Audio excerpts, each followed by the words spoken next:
Hoje a gente vai falar um pouquinho sobre funções, que é um dos temas mais importantes, porque permite que a gente separe o nosso código em partes mais eficientes, permite que a gente reutilize o nosso código de um momento para outro, permite que a gente compartilhe o código entre diversos programadores que estão trabalhando no mesmo problema. As funções permitem que a gente divida o problema em partes menores, a estratégia aqui em computação a gente chama de dividir para conquistar. Então, dividir em partes menores, resolver essas partes menores e depois integrar num programa maior. Não existe um programa moderno que consiga viver sem esse conceito. Um programa complexo, eu quero dizer. E tudo que a gente precisa entender na hora de usar funções está contido naquela formulinha básica que a gente aprende no ensino médio, até antes. Quando a gente escreve alguma coisa do tipo y é igual a f de x, aqui, se a gente analisar com calma essa expressão, a gente vai ver todos os elementos importantes. Quando a gente escreve desse jeito, a gente tem um x que é o número que a gente vai entregar para a função fazer a conta. Se a gente tem uma função boba, tipo x ao quadrado, você dá o valor de x e a função te calcula o valor de x quadrado. Conforme você troca o x, a função troca o número que ela está calculando. Esse número que ela está calculando, esse valor de x quadrado, nesse meu exemplo, ele vai ser salvo numa variável y. O y é o que a gente chama de retorno da função. É aquilo que a função está devolvendo, está calculando, não só calculando, mas calculando e dando de volta para o programa principal. E além então dessa parte da entrada e da saída, a entrada é o x, que é o argumento, o y é a saída, o retorno. Além da entrada e da saída, a gente tem a própria função, que vai ter um nome. Aqui o nome da função é super bobo, f, mas se a gente pensar, por exemplo, em seno, cosseno, tangente, isso são funções do nosso dia a dia e que elas têm esses nomes, exponencial, fatorial, o que quer que seja. A gente vai trabalhar com funções que a gente vai criar. E nesse momento é importante que a gente, então, dê nomes para essas funções e a gente vai ter que tomar um pouco de cuidado para criar os nossos próprios nomes para que eles não se confundam com funções matemáticas ou outras funções internas que já existem no Scilab. Tomar um pouquinho de cuidado com a nomeação dessas funções, da mesma forma com que a gente toma cuidado com a nomeação de variáveis. Mas, grosso modo, é isso. Argumentos de entrada, nome da função e retorno. Quando a gente trabalha com funções, a gente está trabalhando com problemas mais complexos, então, em geral, a gente vai usar o editor. Eu vou já abrir aqui o meu. Eu vou salvar esse arquivo antes de mais nada.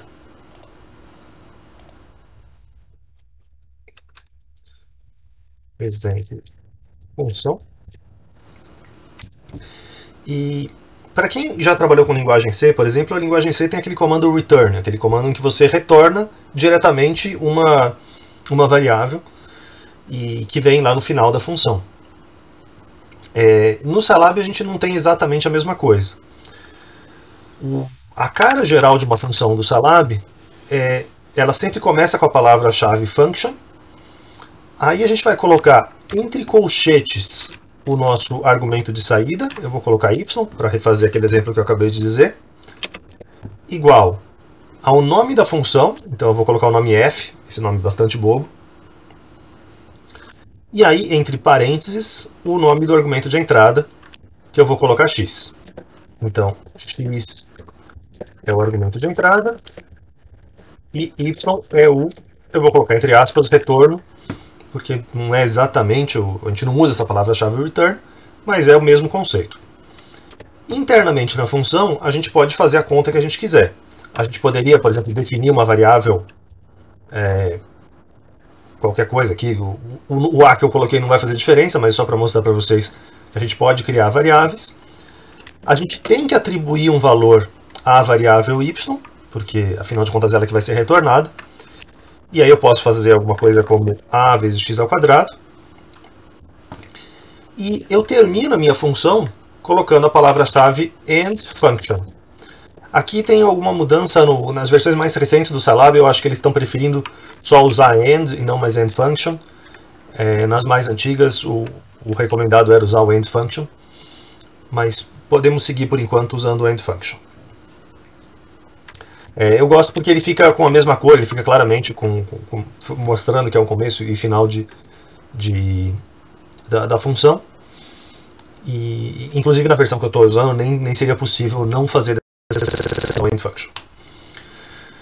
Bom, se eu rodar esse programa, o que vai acontecer? Eu vou rodar explicitamente aqui com o mouse para vocês verem que eu mandei realmente rodar, não só salvei. Rodei e não aconteceu nada. Não aconteceu nada, não tem nenhuma variável no meu navegador, porque a função ela é só uma regra de cálculo, ela é só um esqueleto. Enquanto eu não usar realmente, eu não chamar a função, nada vai acontecer. Aqui no meu programa principal, eu posso pedir, por exemplo, o valor de f de 10. f de 10 vai fazer 10 ao quadrado vezes 1, vai me escrever o valor 100 na tela. Percebe que eu não precisei criar uma variável x. A coisa que a gente coloca entre os parênteses, é a coisa que fica aqui no meio dos parênteses, que é o argumento de entrada, e que pode ser qualquer valor. Pode ser uma variável, podia se chamar, eu vou chamar de argumento igual a menos 1, e pedir a função calculada no argumento. Não é o nome que é importante, o que é importante é a posição. Além disso, a gente pode salvar a resposta dessa função, salvar numa variável. Aqui eu não tenho um y explícito. O y e o x são variáveis internas da minha função, mas eu posso salvar, por exemplo, resposta igual a f de argumento. E aí eu vou criar uma variável resposta, armazenando esse valor. Esse é o esquema básico. A gente pode salvar e pode usar outras variáveis, e em geral a gente vai usar nomes diferentes. Vai ter um nome interno na função, e a gente vai usar nomes diferentes quando a gente chamar essa função. Aqui eu estou demonstrando a função no meu próprio console, mas eu vou limpar e dar um CLC. Agora que eu limpei, se eu tentar chamar f de 10, isso não vai funcionar, porque a minha f está indefinida. Quando a gente limpa com o clear, a gente não limpa só o navegador de variáveis. A gente limpa também a definição de, existe essa função chamada f que faz essa continha. E se a gente dá o clear, ela não existe mais. Para a gente usar a função, normalmente a gente não usa ela aqui no console como eu explicitei. A gente vai usar no nosso próprio programa. E normalmente o que a gente faz a gente vai ter um conjunto de funções no começo do arquivo, e depois a gente vai ter o nosso arquivo main, também de novo entre aspas, emprestando aqui um conceito da linguagem C. No Scilab ele não chama explicitamente assim, mas é a mesma ideia de arquivo principal, de momento principal das ações. Aqui eu poderia ter definido aquela variável argumento igual a menos 1, vou refazer meu exemplo, e chamar a resposta igual a f de argumento. Então, primeiro a gente define a função, depois a gente usa, o momento de uso das funções. Se eu fizer isso aqui, faltou aquele começo de programa que a gente sempre tem, né? A gente sempre tem um clear e um CLC, mas presta atenção que o clear e o CLC tem que ficar fora da função. Pensa que se o clear estivesse dentro da função, ele ia apagar esse x, que é essa variável interna, essa variável de argumento que ela está recebendo. E não faz sentido você apagar o valor que você acabou de passar para a função.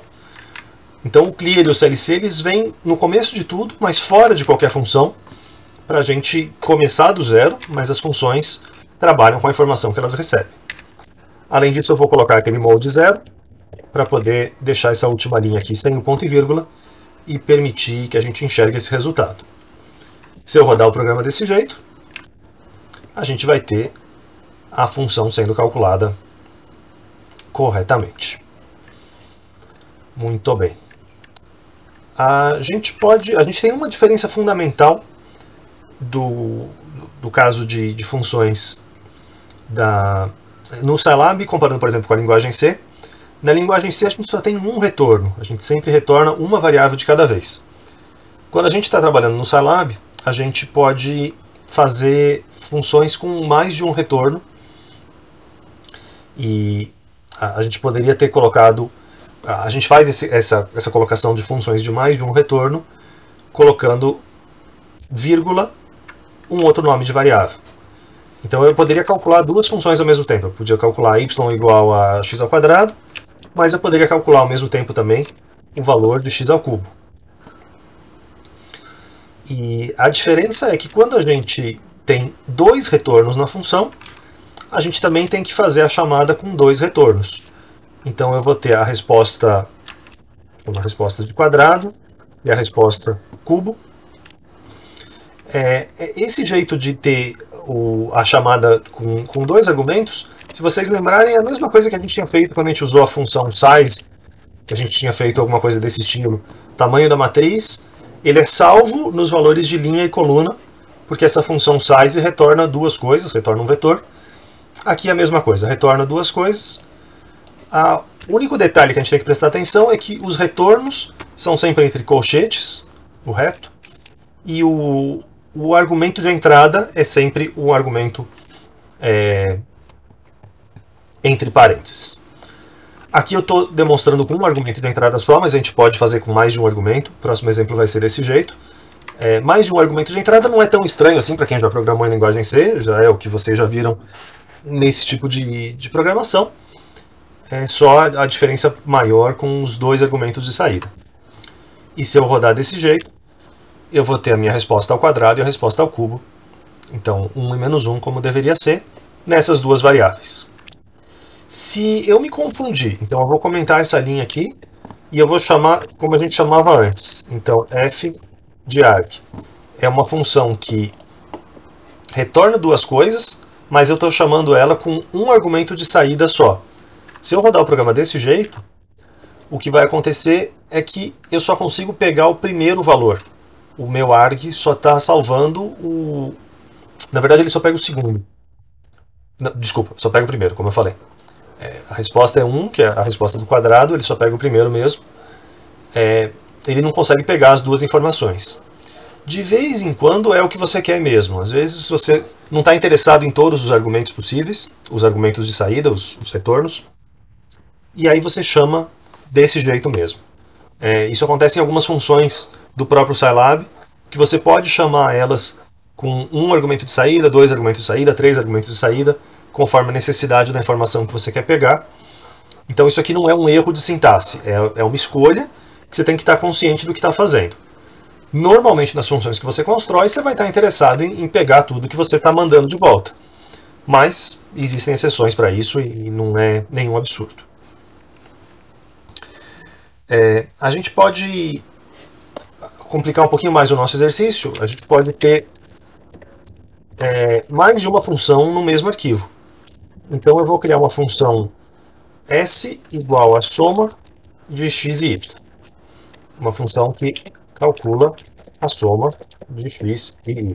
Excelente. Note que aqui eu declarei só a function s. Eu não coloquei os colchetes que eu tinha falado anteriormente. A gente pode, importante a palavra pode, quando a função só tem um retorno, a gente pode não colocar os colchetes. E eu gosto sempre de colocar os colchetes porque a gente enxerga melhor a separação do que é argumento de entrada e o que é argumento de saída. Mas a gente pode fazer desse jeito, sem colchetes.